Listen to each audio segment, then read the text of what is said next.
More than 50 years ago, 1,400 cattle grazed the northern fescue grasslands of Rocky Mountain National Park.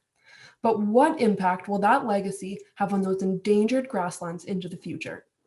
Grazing is a disturbance that induces stress on plants and changes the makeup of a grassland community. Traditionally, the impact of grazing on a grassland was based on comparing the makeup of the plant community to a perfect, undisturbed community.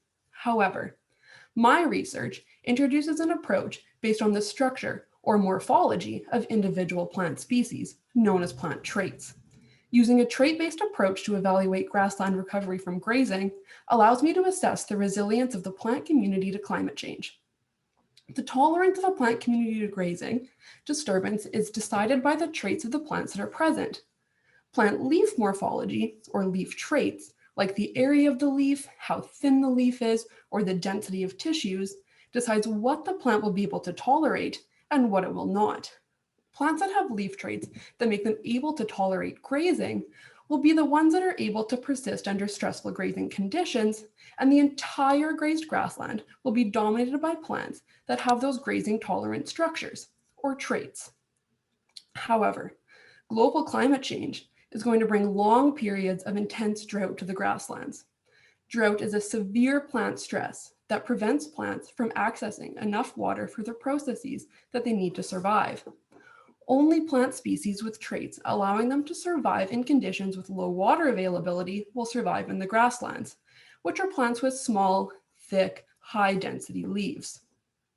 So the question is, if we know that climate change is going to select for plants with drought-tolerant traits, what are the plant traits that persist after grazing? And are these grasslands going to now be more susceptible to climate change because of the traits left behind from the legacy of grazing? My research examines leaf traits of the most dominant species of plants found in the rough fescue grasslands of Rocky Mountain National Park that were grazed 50 years ago at varying intensities. By building a trait profile of 33 grasslands, I will evaluate the impact of historic grazing on the composition, function, and drought tolerance of northern fescue grasslands. My thesis focuses on the historically grazed grasslands of Rocky Mountain National Park, but more than 90% of the 11 million hectares of grasslands remaining in Western Canada are impacted by cattle grazing.